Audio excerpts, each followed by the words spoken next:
مسیح خداوند میں آپ سب کی سلامتی ہو۔ آج ہم خداوند کے پاک کلام میں سے زبور 1 یعنی پہلے زبور کی تلاوت کریں گے۔ کلام خدا میں لکھا ہے، مبارک ہے وہ آدمی جو شریروں کی صلاح پر نہیں چلتا اور خطا کاروں کی راہ میں کھڑا نہیں ہوتا اور ٹھٹھا بازوں کی مجلس میں نہیں بیٹھتا، بلکہ خداوند کی شریعت میں اس کی خوشنودی ہے اور اسی کی شریعت پر دن رات اس کا دھیان رہتا ہے۔ وہ اس درخت کی مانند ہوگا جو پانی کی ندیوں کے پاس لگایا گیا ہے، جو اپنے وقت پر پھلتا ہے اور جس کا پتا بھی نہیں مرجھاتا۔ سو جو کچھ وہ کرے بارور ہوگا۔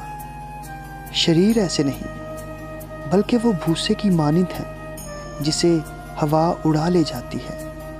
اس لیے شریر عدالت میں قائم نہ رہیں گے، نہ خطا کار صادقوں کی جماعت میں، کیونکہ خداوند صادقوں کی راہ جانتا ہے، پر شریروں کی راہ نابود ہو جائے گی۔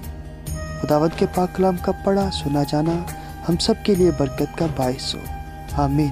خداوند آپ سب کو برکت دے۔